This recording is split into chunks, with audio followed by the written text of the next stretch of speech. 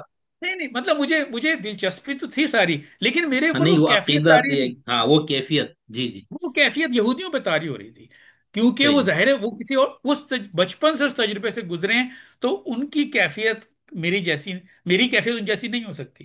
تو یہ ہمیں سمجھنا چاہیے کہ ہر شخص کے صحیح، تجربات الگ ہیں، اور ہمیں پھر فیصلہ نہیں سنانا چاہیے کہ یار یہ شخص، یعنی میں ان یہودیوں کو برا نہیں کہوں گا کہ بھائی یار کیسے بیوقوف ہے وہاں کھڑا ہو کے رو رہا ہے، ارے بھائی یار، آپ کو وہ تجربہ نہیں ہوا تو آپ کیسے اسے برا کہہ سکتے ہیں؟ اس نے ایک الگ کیا زندگی بات گزاری ہے. آپ یا کیا تو اس جیسا بن کے سمجھ کے اس میں ڈوب کے اس چیز کو سمجھنے کی کوشش کریں، یا پھر اس کو اس کے حال پہ چھوڑ دیں، آپ فیصلہ نہ سنائیں اس کے بالکل. خلاف. یا مشرف بھائی ایسا تو نہیں جیسے پاکستان میں جو شیعہ اقلیت میں ہے اور یہاں پر بہت کلوز کمیونٹیوں میں ہر وقت کسی نہ کسی محفل میں مجلس میں بچپن سے آپ کو ایک چیز مقدس شخصیات اور یہ سارا کچھ، اور سنی چونکہ اکثریت ان کے ہاں یہ چیزیں بس ٹھیک ہے، نماز روزہ حج زکوٰۃ فلانا ڈمکانا. تو اب ہم اس کا تجربہ ہم کسی ایرانی شیعہ سے کر سکتے ہیں، یعنی کوئی ایرانی شیعہ جو بالکل ہی ملحد ہو گیا ہو. تو جی میرا خیال سے وہ پھر اسی طرح ہوگا جس طرح پاکستان کا کوئی سنی ملحد ہو جائے. یعنی اس میں آپ نے ایسا کوئی تجربہ کیے؟ بالکل یہ ایسا ہے. میں نے یہاں پہ میں ایرانیوں سے ملا ہوں. جیسے وائس آف امریکہ کے جو ایرانی تھے وہ ذرا ڈفرینٹ ٹائپ کے ایرانی تھے، وہ والے ایرانی نہیں تھے جن سے میں ایران میں ملا. تو اور یہ یہاں پہ بھی مجھے ایسے ایرانیوں سے میری ملاقات ہوتی ہے. اور وہ بالکل ایک تو وہ کٹ گئے اپنے ملک سے، یعنی اب 40 سال ہو گئے ہیں. یہاں پہ زیادہ ایرانی وہ ہیں جو انقلاب کے وقت بھاگے تھے اپنا ملک چھوڑ کے. تو اس لیے ایک تو وہ اپنے ملک سے کٹ گئے.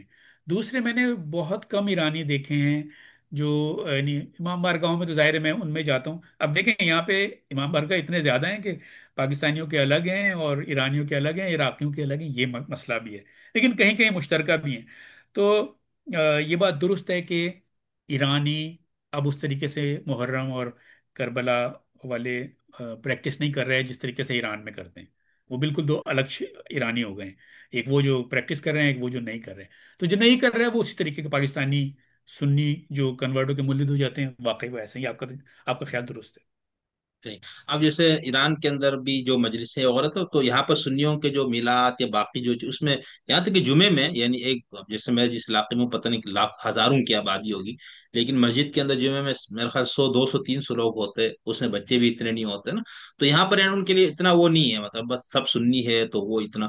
تو جی میں نے اسی کو کبھی یہ سوچا ہے، میں نے کہا ایرانی جو ملحد وغیرہ ہے نا ان کے لیے بھی یہی ہوگا، یعنی وہاں پر بھی مجلسیں ہیں جو کچھ ہو تو وہاں کے جو چونکہ شیعہ اکثریتی علاقے ہیں تو وہ اتنے اس میں دلچسپی سے، اور جو یہاں پر جس طرح جوش و خروش اور جذبات اور تو پھر وہاں کا کوئی شیعہ اگر ملحد ہو جاتا ہے یا ریشنلسٹ ہو جاتا ہے تو میرے خیال سے تو یہ ہمارے عام طور پر لوگ محرم آتے ہیں آپ پر یا کچھ اور لوگوں پر لگاتے ہیں نا کہ بھائی. لیکن میرا خیال ہے ایران میں اگر میں جن لوگوں کی بات کر رہا ہوں ایرانیوں کی، وہ امریکہ والوں کی بات کر رہا ہوں. اگر کوئی ایران میں رہتے ہوئے ملحد ہو جاتا ہے تو پھر مجھے اس بارے میں علم نہیں ہے، ظاہر ہے اس کی میں اتنی ہاں معلومات نہیں ملتی. لیکن میں نے ایران میں کم از کم مسجد تو بھری ہوئی ہے، امام بارگاہ بھرے ہوئے دیکھے ہیں. یعنی میں ایک دفعہ وہاں پہ رمضان میں گیا تھا. تو جیسے لوگ وہ اعمال کرنے آتے ہیں یہاں پہ بھی آتے ہیں تو بہت رش ہوتا ہے. جی. تو وہاں پہ بھی ایسا مجھے نہیں لگا کہ شہر میں کچھ کوئی لوگ گھر بیٹھ گئے اور وہ نہیں آ رہے. وہاں پہ بہت زیادہ رش تھا. تو جو ایرانی ایران میں رہتے ہیں وہ تو پریکٹسنگ ہیں. بعض لوگ کہتے ہیں وہاں پہ مسجدیں بند ہو رہی ہیں اور لوگ نہیں آ رہے اب. ہاں یہ اور بھی رپورٹ لوگ کہتے ہیں. یہ اب مجھے نہیں پتا یہ کتنے درست ہے. جو میرا تجربہ ہے، میں 2 دفعہ وہاں گیا ہوں. تو میں نے تو بہت زیادہ لوگوں کو پریکٹسنگ مسلمان یا شیعہ نہیں دیکھا وہ ہے. تو مشیر لیکن میں جو یہ لوگ دیکھنا پڑے گا نا کہ آبادی کے لحاظ سے، یعنی آپ جس جی علاقے کی بات کریں وہاں ہزاروں کی آبادی میں سے کتنے لوگ ہیں جو مسجد میں امام بارگاہ میں آ رہے ہیں.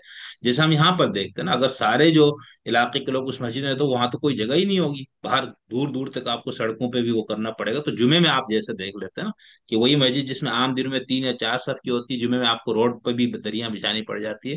تو اس مفہوم میں کہہ رہا ہوں نا کہ جتنی آبادی اس حساب سے تو لوگ مسجد میں یہاں پر بھی نہیں آ رہے. تو جی اسی طرح وہاں پر بھی اس طرح ہوگا. تو میں نے خود اس کی ایک توجہ یہ ڈھونڈی ہے، پتہ نہیں کہ بھائی جو اچھا مجھے اقلیت نہیں میں پتا، ہو یہ کر. ایران میں رہنے والے ہمیں بتا سکتے ہیں. میں تو اس بارے ہاں میں ہاں کیونکہ صحیح. جانتا نہیں ہوں. میں امریکہ کا بتا سکتا ہوں کہ ہاں یہاں پہ وہ نہیں لوگ میرا ایک چونکہ دو الگ ہو میرے گئے ایک اس دو سے. ایران میں رہنے والے ملحدین سے ہے تعلق، بالکل وہ بدتمیزی کے ساتھ بات کرتا ہوں. وہ جی جی یہ امام علی وغیرہ یا کسی کا بھی ہو، ان کے لیے ایسا ہی جیسے کوئی بالکل وہ. تو جانا. مجھے اس سے بھی ہاں کہ مطلب کہ بھائی حالانکہ خاندان شیعہ پیدائش وہاں سب کچھ، لیکن ان کے ہاں بالکل وہ جو ہمارے یہاں مثال دی جاتی ہے نا کہ وہ قرآن مجید میں ایک بندے کی کہ اس آدمی کو دیکھا جس کو ہم نے علم دیا فن سلاخ منہا. تو وہ ان سلاخہ کا وہ ہمارے یہاں لغت میں وہ دیتے ہیں جس طرح سانپ اپنی کیا وہ کچیلی ہوتی کیا کینچلی جہاں ڈال. سے ہاں کیچلی سے نکل کینچلی. جائے تو اس پہ ہاں تو اس پہ کوئی اثر نہیں رہتا کہ بھئی جی یہ. تو وہ کہتے ہیں اسی طرح جب اس کو علم مل گیا تو میں نے کہا اس طرح میں نے لوگ دیکھیں تو ہمارے لیکن دوستوں کو لیکن یہ دیکھیں ایک مسئلہ یہ ہے کہ لوگ نا رد عمل کا بھی شکار ہوتے ہیں. دیکھیں جی میں رد عمل کا شکار نہیں ہوں. یعنی میں شیعہ ازم سے شیعت سے لڑ کے ہاں ہاں ریشنلسٹ نہیں ہوا. نہیں میں ہوا اپنے مطالعے کی بالکل. وجہ سے یا اپنے سوالات کی وجہ سے اور میں یہ بھی نہیں کہہ رہا کہ یار میں یہاں پہ آ کے ٹھہر گیا ہوں تو نہیں، یہ تو ایک طالب علم کا سفر ہے، آگے بھی چلے گا، مجھے نہیں پتا مجھے آگے کہاں میں پہنچائے گا، لیکن یعنی ایک ایک سوچ سمجھ کے ریشنلسٹ ہو کے پڑھ کے مطالعہ کر کے کسی نتیجے پہ پہنچنا ہوتا ہے، ایک ہوتا ہے رد عمل میں رد ہونا۔ عمل میں تو وہ بالکل جو رد عمل میں ہوتے ہیں نا، وہ ان کے منہ سے برا بھلا زیادہ نکلتا ہے، غصہ زیادہ ہوتا ہے، نفرت زیادہ ہوتی ہے، اور ایسا ہی ہے، ان کی ایسا بات ہی انالوجیز غلط ہوتی ہیں، وہ دوسروں کی بات سمجھنے کو تیار نہیں ہوتے، دوسروں کے تجربات نہیں سمجھ پاتے۔ یہ تو یہ بہت الگ اہم الگ بات لوگ ہیں، تو ایسے لوگ ہمارے پاس بھی ہیں، ایسے لوگ ایران میں بھی ہوں گے۔ بالکل بالکل۔ بہت شکریہ مشیر بھائی، آپ نے بہت ٹائم بہت دیا، شکریہ آپ کا، بہت بہت تفصیل سے بہت شکریہ، چیزوں پہ بات ہوئی، تھینک یو، انشاءاللہ میں آپ اسے آئندہ ایڈٹ بھی کر آپ دیں سے، گا۔ نہیں نہیں، کوئی ایڈیٹنگ کرنے میں نے جو کچھ آپ نے کہا ہے بلا کم وکاس اس کو انشاءاللہ آگے پہنچانا ہے، اور آئندہ آپ میرے لیے ایک راستہ کھل گیا آپ سے دوبارہ کبھی کبھار ٹائم جی لینے کے ضرور، لیے۔ ضرور ٹھیک ضرور، ہے، تھینک تھینک یو، یو، بہت شکریہ۔ آپ سے ہم بہت سیکھتے ہیں بشیر بھائی، بہت زیادہ، یعنی اتنے بہت کمنٹس وغیرہ مہربانی، ہم نہیں کرتے لیکن بہت کچھ، یعنی یقین مانے، مطلب آپ اپنے وہاں کی ذاتی تجربات بھی لکھتے ہیں، کسی بھی موضوع پہ لکھتے ہیں نا، ہم تو 100 لفظوں سے آپ کو پڑھ رہے ہیں، تو آپ تو ہزاروں لفظوں میں بھی انشاءاللہ، تو بہت زیادہ آپ کا شکر بہت گزار ہوں اس کا بھی، صرف ٹائم دینے کا نہیں، یہ بہت آپ کنجوسی نہ کرتے ہوئے اور بالکل بے لوث ہو کر، یا کیا کہنے چاہیے، آپ بالکل سخاوت سے جو آپ اپنا پاس جو کچھ ہے نا علم وغیرہ لوٹاتے ہیں، یہ ہم طالب علم کے لیے بہت مہربانی ہے آپ کی، تھینک یو۔ تھینکس، بہت شکریہ، خوش رہیں، خدا حافظ۔ بس نہیں